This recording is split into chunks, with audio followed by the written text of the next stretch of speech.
And when I was invited to consider a PhD program by my professor, Dr. Gary Okahiro, I thought, I can teach ethnic studies. This is something I could do. And so it was the only graduate program I applied to. And I got in. So yeah. And was there a particular moment that shifted your focus towards health systems and that aspect? Good question. Education has always been the love of my life. And I think it's because I'm an educator at heart. And ethnic studies, I focused on youth development, the identity formation of Chicanitas, Mexican American young girls, immigrant parents in an urban setting, primarily probably to understand myself, growing up in California. But when I started working, I began my research work in alcohol policy and alcohol studies. And there's when I began to get involved and learn more about public health. And I love public health. And so community health became a frame for me as a researcher at the Pacific Institute for Research and Evaluation, studying the impact of the alcohol industry marketing in Mexicano communities and the impact of that on alcohol rates in the Mexican community. So the public health frame has, through my research experience, really developed me as a researcher and a learner. So, and community health in general, I think my parents as immigrants were probably what one would call a natural lay leader in public health literature. They probably were promotores without that term before, anyone even thought of it, because they organized themselves, they raised money to support other families, they met with the consulate. My aunt and my parents, they were part of a larger community organizing to make sure Mexicanos were well taken care of in community. And so, eran organizadores. So I think, my siblings and I really received, not because they said this was something to do, but because they lived it. They did it, and that's what we learned how to be, is trabajar para servicio de otros y ayudar a los demás, right? We may have had little, but there were others that had even less. And so what do you mean? No, because they said, but because they do. So What does that what mean? About? Is they walk the talk of being in service to other people, and helping others who have less information, and they really became the leaders to provide others information, help them navigate systems that they already knew, and raise money to support people in need. So meeting with the consulate is saying, pues qué están haciendo para los mexicanos, right? How is the consulate supporting the needs of the community? And so that is leadership, and the topics range. So I just remember as a young child, very young child, underneath the table, watching all the people dance, knowing that, there was community, right? That my family was, was gathering to support community. So they never said social justice, and they didn't use those political words. They just knew that being in service to others is something that is part of who we were. Yes. Could you tell us about your path to El Instituto Familiar de la Raza? Oh my gosh, that's a big question. My path. So my path includes the story of how I define health in both, all the different dimensions: physical, emotional, social, and spiritual. I've known about Instituto all my life, and my sister Lupe was an intern at Instituto Familiar de la Raza when she was getting her master's in social work. And so she was very familiar with Instituto Familiar de la Raza, shadowed Concha Saucedo, one of the founders of the Instituto back in the day. And so I knew Instituto from then, and I knew it was a very strong, culturally centered, community-defined mental health social service provider in San Francisco. And so when I am somewhat in the space of not quite an existential crisis, but really trying to find my place professionally, because I was kind of done with research. I was in the research field for like 15 years, and I felt like I needed to get back into community, always with the foot in the nonprofit world, I should say. I never left that. But I actually met Estela Garcia formally and met her to promote a women's retreat process for women,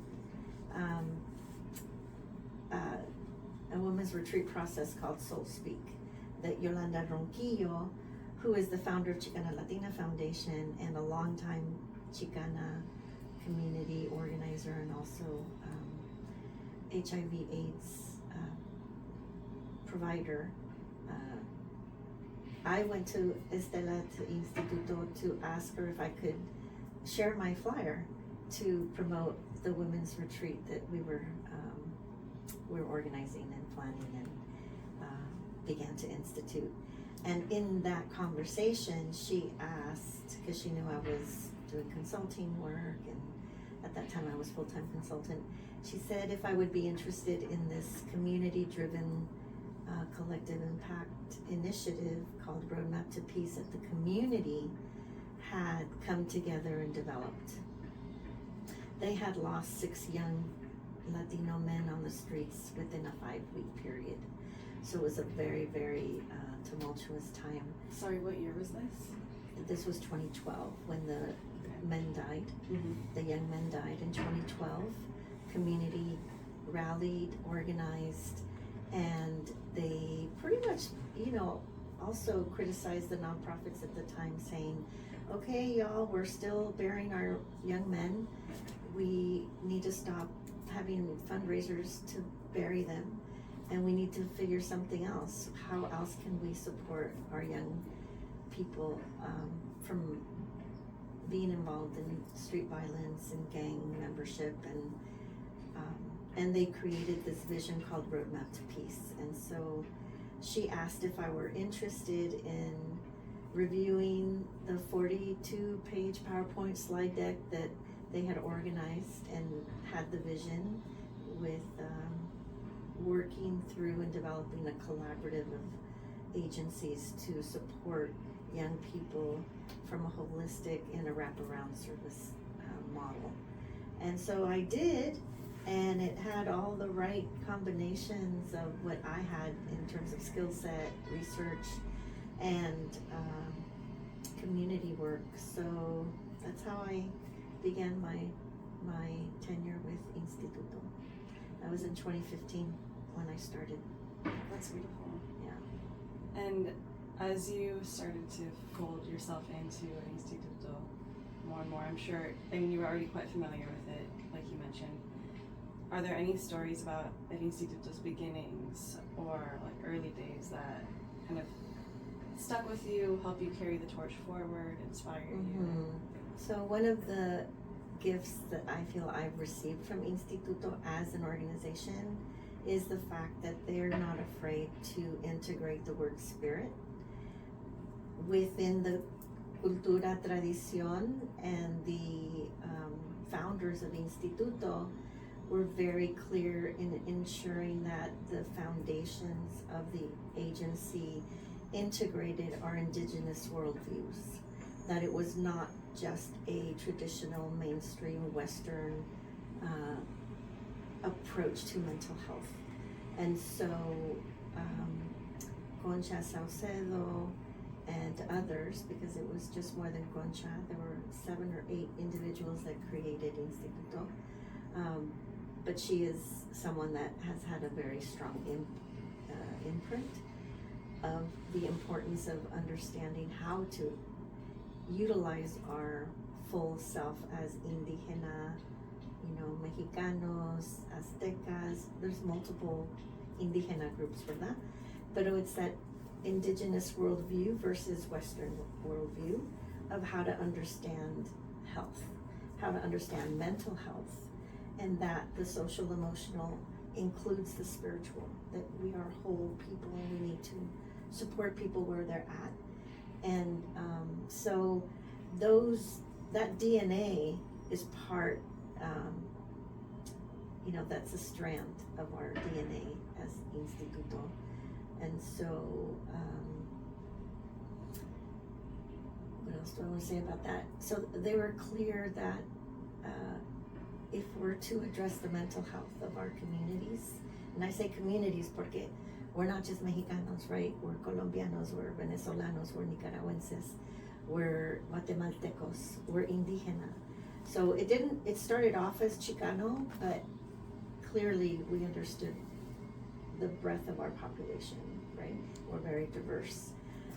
And we all hold the Indigena lineage, right? Mm-hmm. We could go into the history and the colonization of the Spanish and all that, and that's a whole nother conversation, but understanding that there are traumas beyond the individual experience of a car crash or someone's diagnosis, of OCD or, some other mental health trauma, depression, but that those instances also come with history, and that trauma is not just about individual trauma, that our families and our communities also give us the context for our individual experience. And so understanding trauma from a historical perspective, so we have historical trauma, we have intergenerational trauma, we have multi-generational trauma. So understanding that trauma and history have an impact in how we see and view the world, and how that impacts our actions, our behaviors.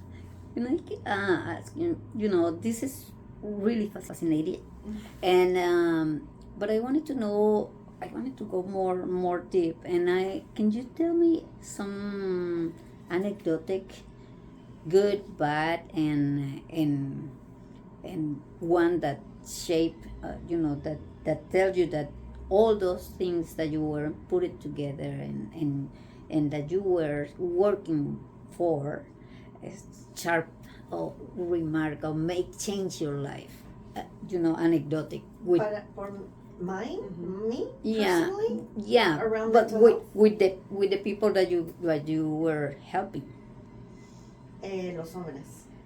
los hombres, las mujeres. Okay. So I should say I'm not a clinician, so I definitely will not provide a clinical. Pero, por ejemplo, so I'm going to bring in, my own experience in terms of like youth development. If you look at the literature of youth development, ¿verdad? And then you look at the development of youth of color and what they need, and given the context of living in the U.S. with racism, structural racism, racial profiling, what we find, of course, that if our families are newer to the U.S., they don't know how to navigate systems like education. If they don't have the language, they don't have English, they don't know how to speak to the teachers or the administrators. And so there's a gap there that then if they do not understand how to support the young person or advocate for their child, el sistema le va. Is that okay that I'm going back and forth? That's it. El sistema is going to, without the proper adults there that care, they're going to have a harder time or have challenges that people that do know how to navigate systems, that have resources, that know how to advocate, will have better outcomes than those young people that don't. Additionally, historically, because the educational systems have failed our children, they've tracked our children to working class jobs, and they've tracked them into special education just because they don't know Spanish. Their high school outcomes are worse. We lose kids from elementary to middle, and then middle to high school. And so, without all the supports, young people get lost, and then they get involved in the streets. So, ergo, part of the solution is ensuring that we create spaces where young people feel safe, where they feel heard, and where they can be supported in their development of their self, right? Beyond education. And so nonprofits have always played that role. They have played the safety net for young people outside of education. Because, and in some families, the church has played that role. So when Instituto gets invited to create this initiative called Roadmap to Peace to support our Chicanx, Latinx, Indigena youth involved in violence or on the streets or in gang membership, I was the first staff hired to help plan and develop the initiative with the Department of Children, Youth, and their families. So we literally created a whole new social service network in the city of San Francisco for our community. And we built it with the cultural, with the eye to our cultural needs and our language needs. And so not only do we do one-on-one support, but we create spaces in community where they feel safe and they feel a sense of belonging. And so, and that builds trust, because a young person needs to feel trust to go along with what you're inviting them to do. So so that's one example, that Roadmap to Peace was built with 8 organizations total, with each organization coming with their set of skill sets: substance use, prevention, intervention, immigration and legal support. We have mental health, which is Instituto. We have Mission Neighborhood Health Center, which is the physical medical needs. And we have other organizations. So, so we knew that we had to build this initiative with the youth voice at the center, asking them what is it they need, what do they need with their families, because it's also a two-generation approach. So I don't know if I'm going too detailed, but no. Sabemos que we can't just work with children and youth alone, we need to work with families. And the two-generation approach is also poverty alleviation, is a poverty alleviation strategy. So I think I went on too much. No. So your role is development and funds, right? Fund development, director of communications and fund development. Right, okay, so you are helping bring in funding for Instituto General, you're writing grants, you're describing the work that you're doing here. Is that something that somebody trained you to do, or that you came in, like at an Instituto, or you came into Instituto with these? No, so I came in with Roadmap to Peace as the community builder planner. And so I helped build with community and Dr. Estela Garcia and the other leadership.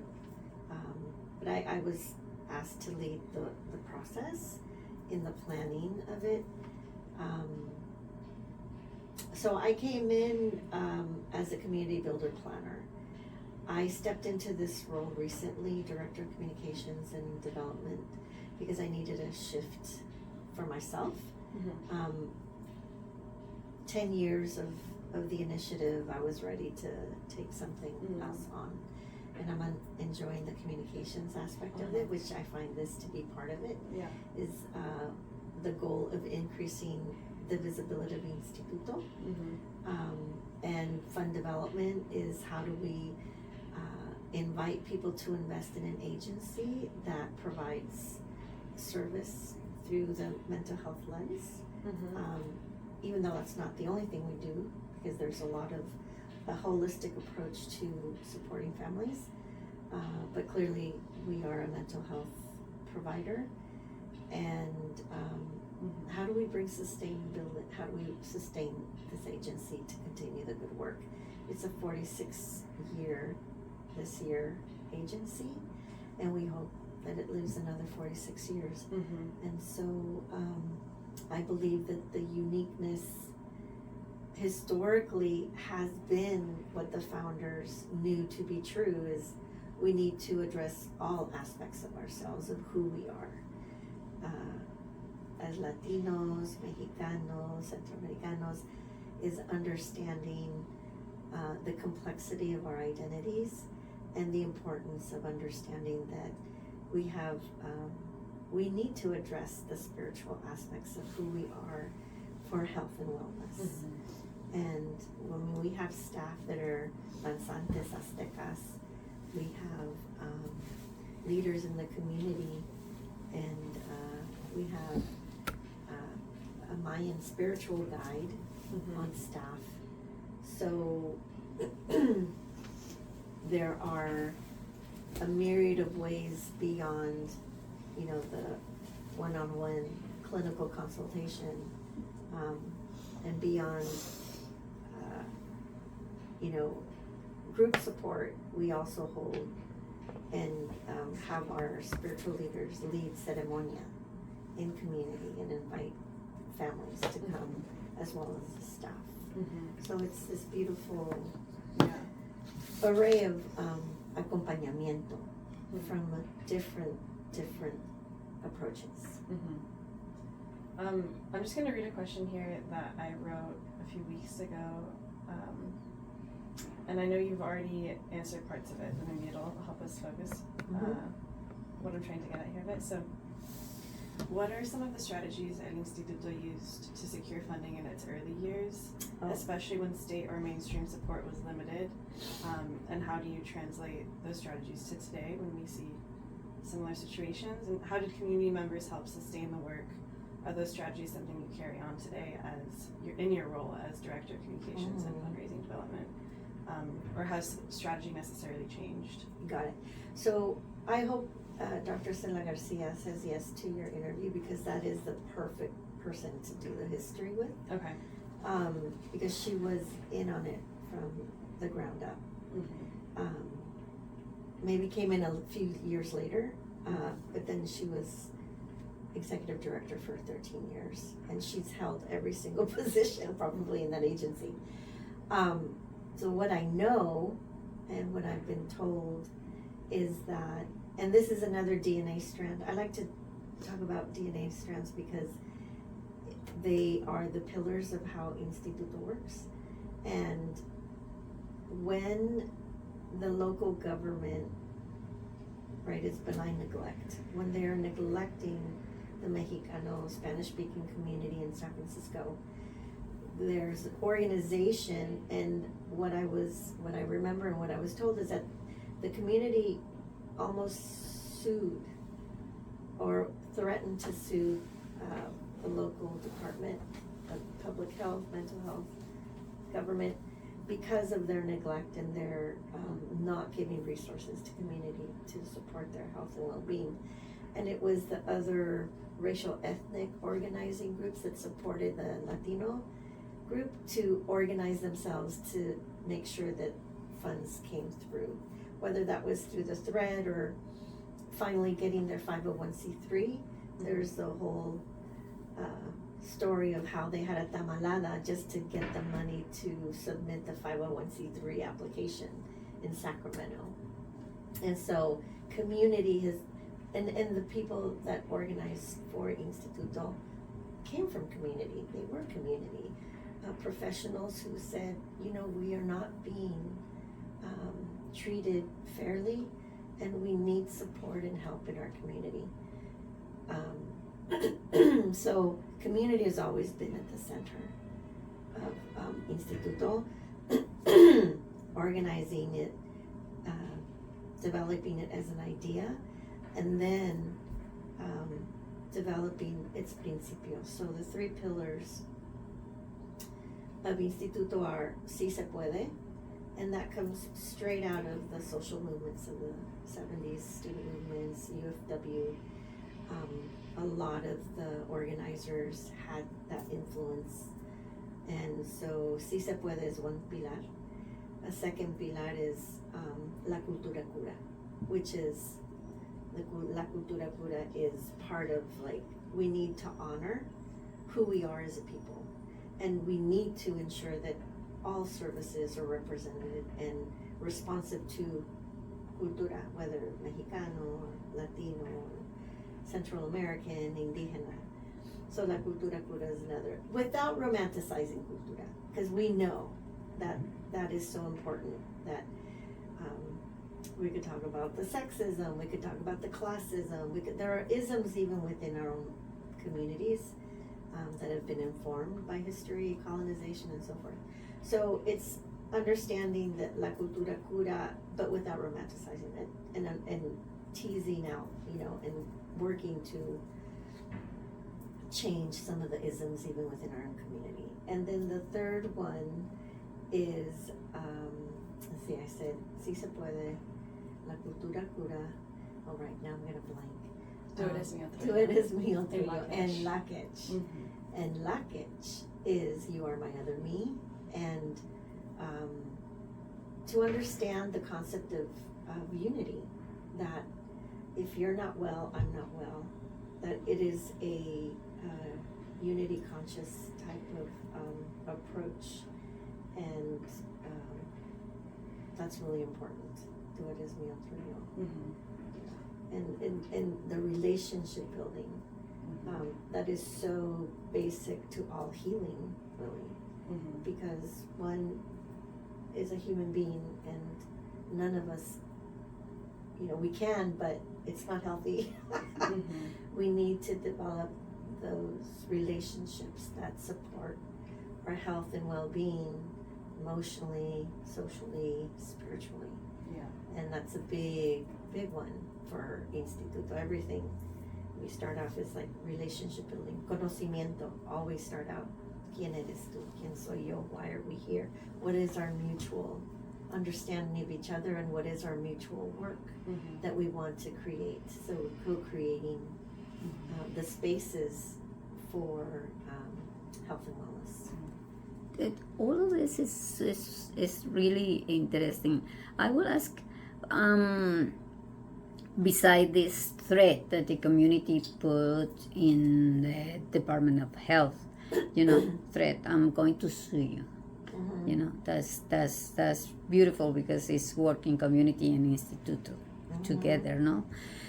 But what was the answer? What was why the Department of Public Health in San Francisco didn't want to support? What were their reasoning about? That's a good question for Dr. Stella Garcia. Okay.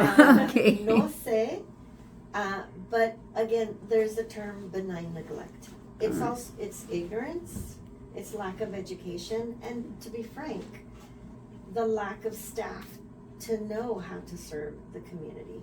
So to continue on the question about funding, and so one, they didn't have the wherewithal to understand and how to know how to work in community. Mm-hmm. They didn't have the staff to understand how to do it. Mm-hmm. Community engagement, if you look at just history, it's always been a top-down power, Mm-hmm. tensions. And so Comunidad had to organize to say, hey, we're over here. You need to pay attention. Yeah. And so Yours. to this day, so we began Instituto we began developing a partnership with the local government, with Department of Public Health, with Department of Mental Health, Health and Human Services, and we became one of the many, because there's quite a few nonprofit organizations serving Latino families in San Francisco. And so our history begins with those partnerships with local city contracts. And to this day, it's the majority of our funding. Mm-hmm. However, that is not where we want to be forever, and we have been making a concerted effort to also go for philanthropic dollars, going after grants and foundations, and there's also, so to diversify our portfolio. And we also know that philanthropy is also a little difficult because 2-year grants is a very difficult thing to continue doing when we know that we need to have a 5 to 10 year, funding stream to really ensure that we anchor the work that we do. So that is a challenge for all of nonprofits, right? These very short contracts and grants that are 2 years, 1 year. Apenas, after a year, you're finally getting up and running if it's a new program. And yes, when we're already established, we have 2-year grants, but then we still have to say, well, ¿qué pasa después de eso? Like, we still need funding to continue. So right now, Instituto is developing more of a income generating strategy, because we have 46 years of knowledge of culturally responsive services and mental health that we want to train the next generation of mental health workforce. And we already do. Our internship program, we take people that are in master's programs that are training to be clinicians, and we have an internship program that trains them in how to effectively and ethically work in the Latino community.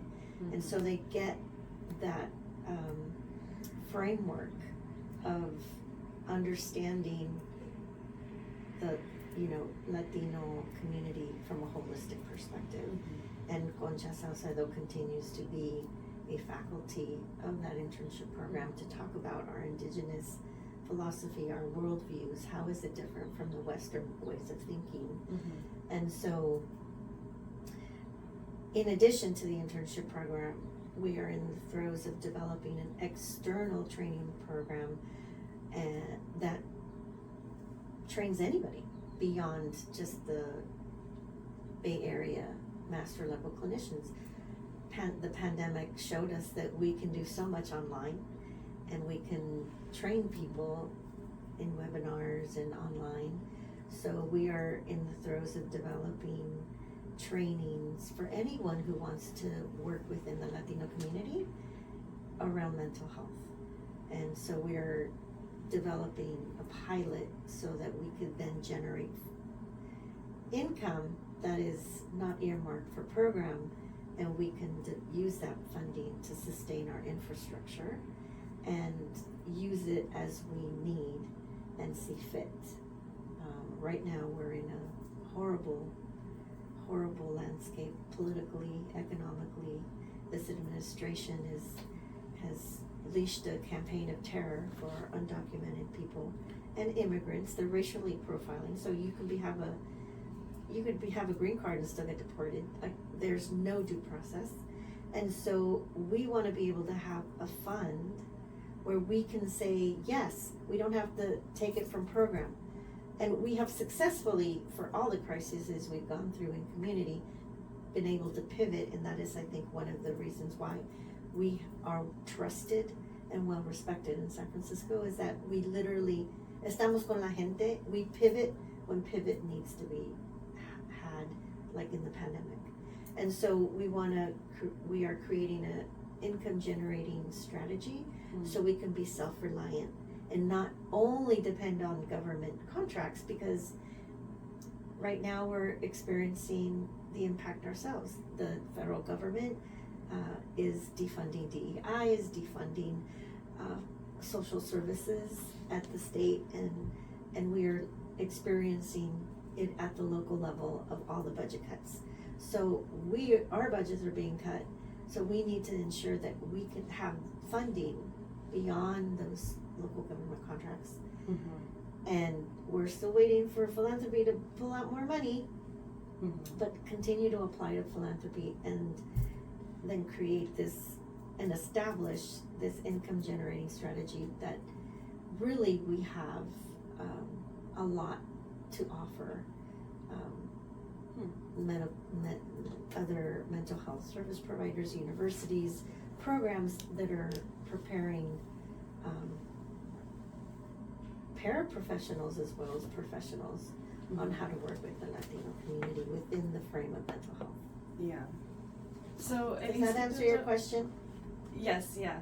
El Instituto is divided into various committees and programs. Could you give us an overview of how the organization is structured and how these parts work together? So we have La Clínica Indígena Health and Wellness, Si a la Vida, La Cultura Cura, Sana Sana, Casa Corazón, Roadmap to Peace Initiative, which you talked about, the internship program, which you talked about, and enhanced care management.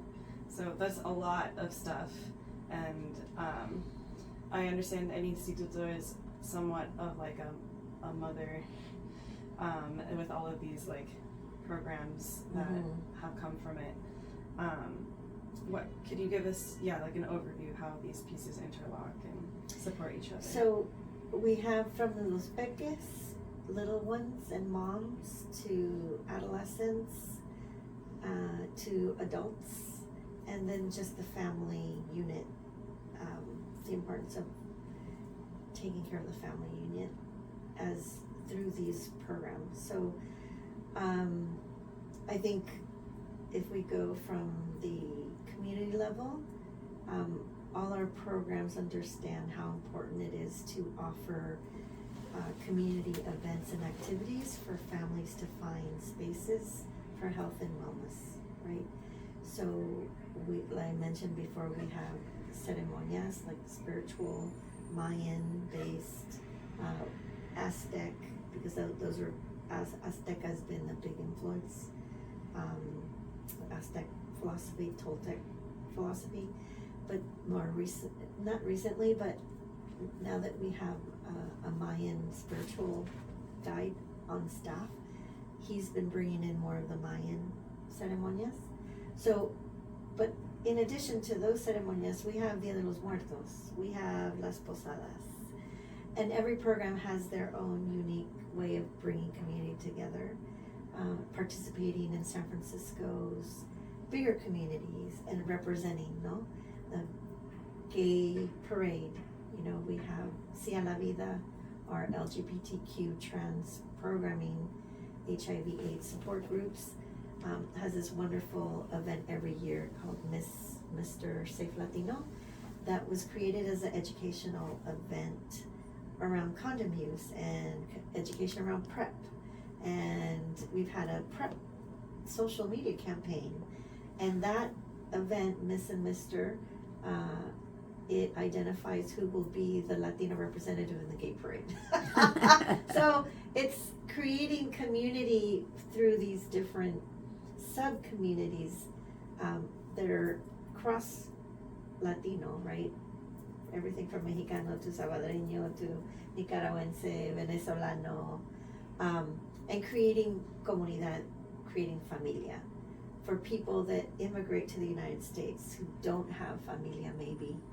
And even if they do, por ser LGBTQ trans, they get rejected, they have a community in our programming. So I think Instituto has stepped up, because Instituto didn't start with all these programs. Instituto's flagship program started with La Clínica. So you see the very kind of traditional, right, way of beginning is having mental health services, one-on-one mental health, cognitive behavioral therapy, cosas así. That's how it began, but that's not where it stayed, because every time, community needed support, it seemed like we were willing and open and able to create a whole new space for that service. So the services of La Cultura Cura came from the fact that another community organization was folding, that was supporting Latino youth that were part of Juvenile Hall.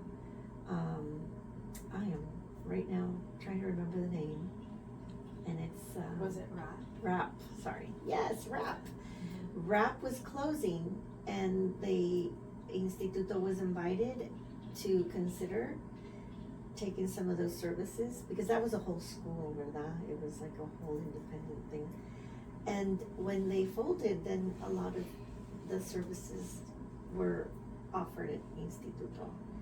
So some of the people that worked at RAP then came over to Instituto. So we opened up La Cultura Cura. Indígena Health and Wellness.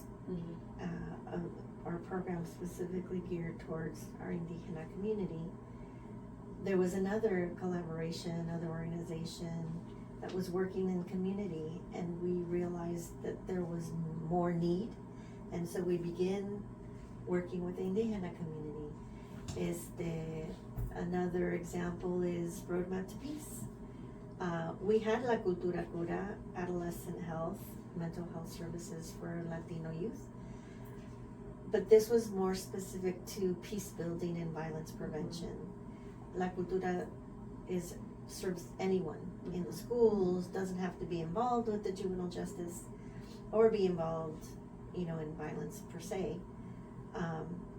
But Roadmap to Peace is then created after a call by community and inviting Instituto to lead again, and a collaboration of 8 organizations to serve and to build this beautiful initiative. So Instituto has always been open to and has been able to, because of its reputation, its solid financial foundation, to lead these efforts in ensuring that services reach community. And I should just say, another DNA strand is collaboration. Instituto has always been, through its philosophy, a strong collaborator and a strong leader in collaboration. Do you refer patient to the Mission Neighbors clinic? Yes. How is the process? So for La Clínica, how can people? Oh, let's ask. What clinic are you talking about? La Clínica de la Raza, Clínica. No. Okay, what? So you're talking about other agencies. Yes, I think every single CBO is a portal to other services in the community. Sorry, can you define CBO for community-based organization? Sorry. So every community-based organization, in my perspective, is an access point to other community-based organization services. And so with the strong coalition that exists in San Francisco, we know of each other's services, and our staff understand who we can refer out when we are unable to provide a service families need. And so in San Francisco, there is a San Francisco Latino Equity and Parity Coalition, which is made up of at least 22 Latino serving nonprofits, and they support and they meet to work together and to advocate for more investment in the Latino community. I was co-chair for a period, and I think the beauty of that coalition is people coming together to strategize and to support each other within the city and county budgetary process. So yes, and every program in Instituto becomes, another point where families can be referred to other agencies. Because, for example, Instituto does not do legal services, but our hermana organization Carecen de San Francisco does legal services. So does Clínica de la Raza, legal. It's a Centro Legal de la Raza. So we know, and then non-Latino serving agencies, we have a directory of services, and staff have their list of partners that they work with. So every moment of interaction with familias becomes a point of potential access to other services.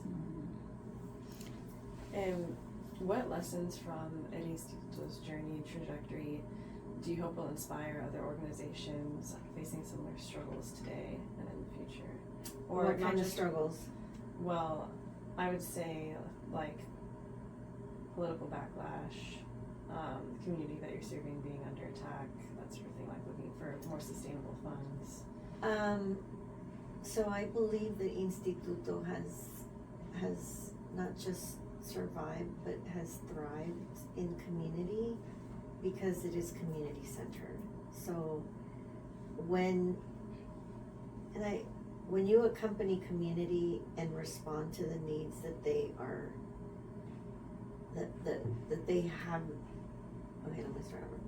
When you're an organization that is responsive to community needs in the way that the community needs them, you will always do well because community will see that you're listening, deep listening to what are the needs and the services that one needs to address, and then build and advocate for.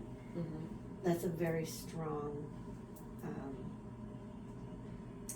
it's a strong strategy to make things possible, right? So I think nonprofits understand how much advocacy is required because power never cedes, right? It is never conceded, and with power comes decision making around budgets.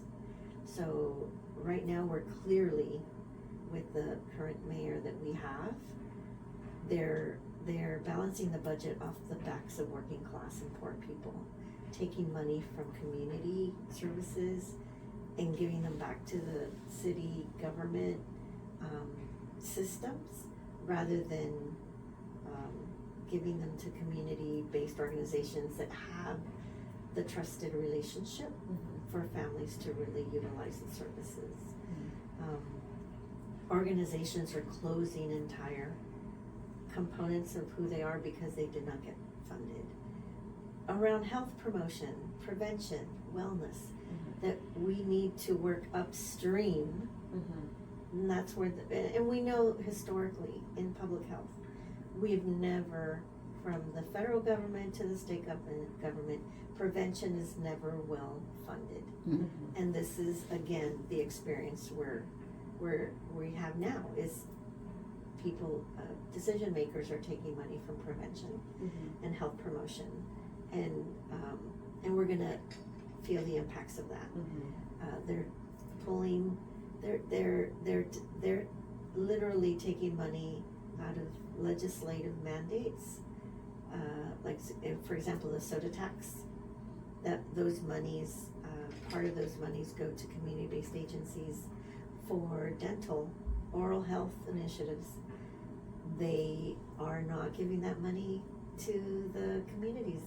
So, all these decisions have ramifications currently and down the line around continued health inequities. We're gonna continue seeing them because money is not being invested in communities. So nonprofit organizations should, one, be listening deeply for the needs of the community, advocating for them. They need to be flexible enough to pivot for when community is under attack, like we are now. They need to be true to their principles and not go after monies just for money's sake. That is not gonna keep you in your norte. We always talk about el norte in Instituto, because our norte is very clear. What are the needs of the community, and ensuring that we are able to respond to those.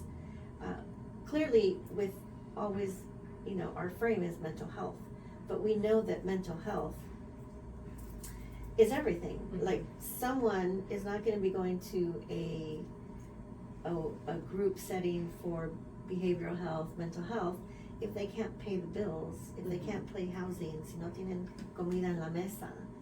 We are always attending to the basic needs of our gente, and meeting them where they're at.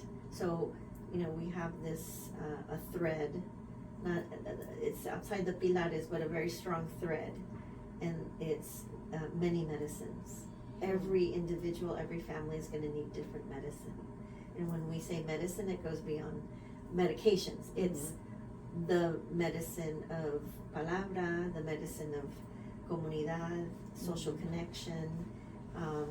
So the many medicines is always about meeting people where they're at and supporting them in identifying the services and the needs and the resources that they need to basically survive, but then also how do they thrive and how can we build health and wellness. Yeah. Did that answer your question? Yeah.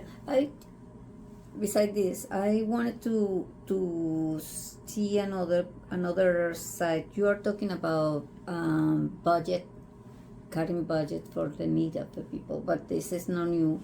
It have been, regard to health, like a clinical health. We have passing through 3 epidemic, if you want to say, and then it's HIV, there's H1N1. And COVID. How the Institute were supporting of all of this. I know that you still have HIV. Sí a la vida. Sí a la vida. And then my question is how the Institute navigate in front of those, let's say, outbreak, epidemic in San Francisco with our community, Latinx communities. Yeah. Estela's going to be the perfect person to give you more Estela. detail. Vente, Estela. No, I think she'll say yes. And even maybe Concha, but you would have to go to her because she's not doing too well right now. We're going to see her next week. Oh, you are? Yeah. Oh, well, Yes. she's even more perfect to say this. Yeah. But what I have learned, because a lot of my generation is learning from the previous generation, no? I mean, if the other question of what lesson learned, I am very clear, so clear, that the lessons learned from Instituto, that I'll get to your question about. I forgot the question, but anyway. I'm very clear that the lessons of the 60s and the 70s and the creation of all these Latino serving nonprofits is that we have to build our own. We have to create our own institutions with the right principles of working with our community in community engagement, cultura cura. Like, it is clear to me that, because if you look at the system that we've been trying to penetrate, that we've been trying to reform and change, como dices tú, Clara, it's almost like it's still the same idea. And it's moved a little bit, but I'm clear that the real work happens with the institutions and the agencies that we build in the way we know our community will respond and is being taken care of. So that for me is the biggest lesson of the 60s and the 70s, the organizing movements, the social movements, the Chicana, Latina, Chicana, Chicanos, student movement, the mechas, all of it. Building our own institutions is what we need to do more of. Instituto's 46 years old. Clínica de la Raza in Oakland. There's so many organizations that still exist, still serving our gente, and yet the system is mildly shifted. So that is a clear lesson for me. We need to build our own institutions. Yeah. And then the question that La Doctora posed was about navigating these 3 different epidemics. Yes, so Instituto has been a major innovator as it comes to these, in the different crisis moments. If we were to take HIV and AIDS, nadie lo quería tocar. Nobody in the Latino community. It was, homophobia, it was fear, people didn't know about what the epidemic was, what was HIV, and nadie quería ayudar a la gente, the LGBTQ community. And Instituto said, we're gonna do this. And I think it was the very first Latino organization in San Francisco to even It was. begin the work in HIV/AIDS prevention, intervention services, and creating social support networks. With the HIV/AIDS work, they got I believe it was a state grant, and they created this beautiful film around HIV/AIDS. And when my understanding of what happened was that the state wanted them to take out a piece of the film because it was offensive, or it showed two men kissing, or it was some controversial thing. And they said if they didn't take it out, they wouldn't get paid. And Instituto stood its ground. It's like, we're not taking it out. No one is talking about HIV/AIDS, family dynamics, and so that takes a lot of courage. And it's like, these are our principles, and this is what needs to happen. Keep your money. And so that's super important. Having community be staff, people that have the lived experience, are on staff, and that are part of the team to support community, and that's very important. So I think, the relationship one develops in community as a nonprofit organization. And this is where the deep listening is. I talk about deep listening. Is like, how are we establishing that deep relationship in community, with community, so that we create this partnership? Because Instituto can provide many services, but whether they're impactful, effective, is based on the relationship we have with comunidad. That is what makes the beautiful,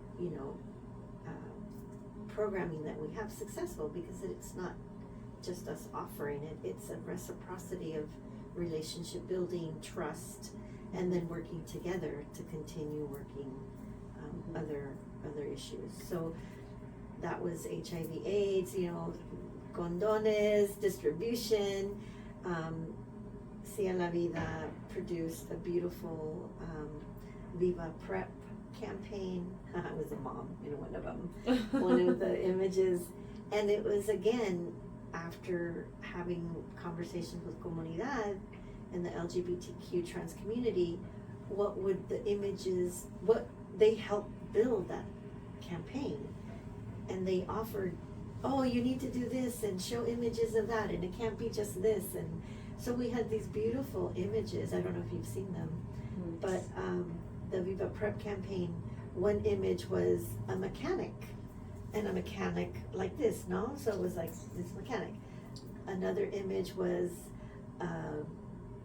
two mariachi men, that they were obviously a couple, but that was another image. And then another image, there were 4 images. One was a Marilyn Monroe type trans woman, beautiful image.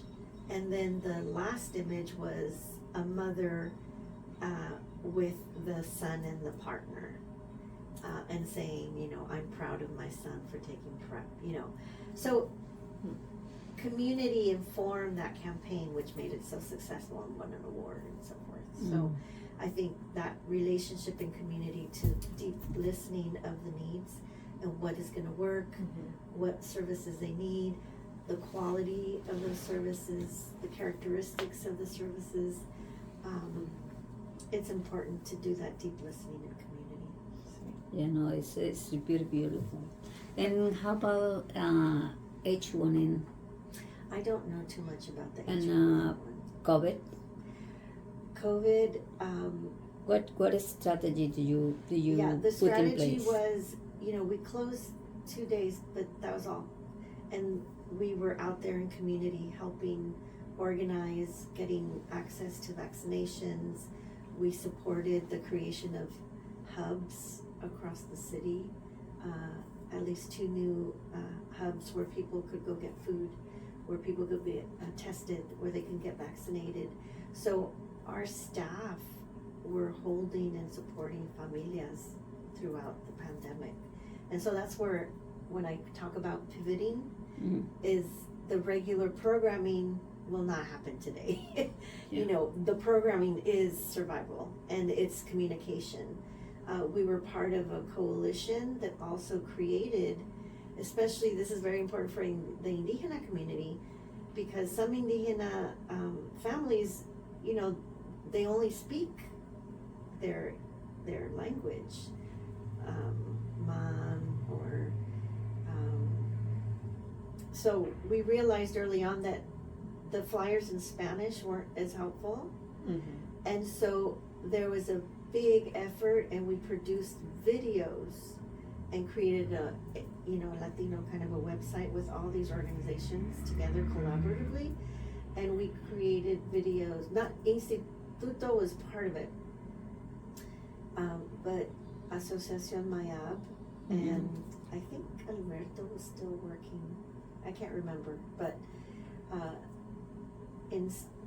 we took the written form and created videos in indigenous languages to support getting information out, where to go for vaccinations, where to go for testing, and so we uploaded these videos to the website. Did you know if the man, as an example of indigenous people, they know how to read?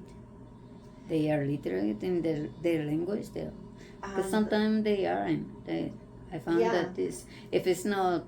it's only spoken. Yeah, if it's not spoken. So we wanted to make sure that everybody had access to information. That's why, and because we have an Indígena health program, and then we worked with other folks too, we were able to produce those videos, which were very, very helpful, because people didn't have to read anything, they just listened. How did you distribute the videos? The videos were placed on our website.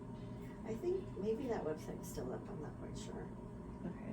Yeah, but that website was created specifically for the pandemic, because I remember being in meetings where we were talking about what should be in there. Like I tell you, we are planning to see more of the Instituto Yeah, de la so Raza, I was and then gonna we say, can. if you're gonna interview Concha, she'll have lots to say and really focus on the history with her, because she has all that information. And then Estela, she was the ED for 13 years until 4 years ago. Yeah, and we understood that. I think we wanted the newer perspective and like how that torch is being carried, because we already interviewed founding member Joanna, and she was presidenta of the board of directors for a while. She collaborated closely with Concha. Great. Yeah. You met Joanna? She actually. I only know her by name. I think I met her at the Reencuentro. I'm sure, yeah. Yeah. She actually had your job, and like she was the first one doing. She was writing grants. She was bringing all the original funding in. Local government mostly, right? Yeah, local government. And then her husband Manuel Mena was also on the board for a while, but he wasn't in the beginning cohort. But basically, in talking to you, we wanted to understand kind of how an instituto works today. Because we so far have only really gotten the historical perspective. Oh, okay. Yeah. So and that's our future. So yeah, the self-sustaining part is important, because I think that's gonna help them move forward. In literally utilizing our knowledge base and training folks to understand how do you work in and with the Latino community, right? Yeah. What are the considerations, and a lot of that is like self-introspection, right? Yeah. Who are you as a provider? What are your ideas of who the Latino community is, and ensuring they're checking your assumptions, right? So there's, everything from, because we're creating a list of like, okay, what are the opportunities in classes and topics that we could teach, and we have a lot of wealth of knowledge. Yeah. Perfecto. I don't have another question right now. Before you go, let me take you a picture. Oh, okay. Yeah. Thank you so much. Thank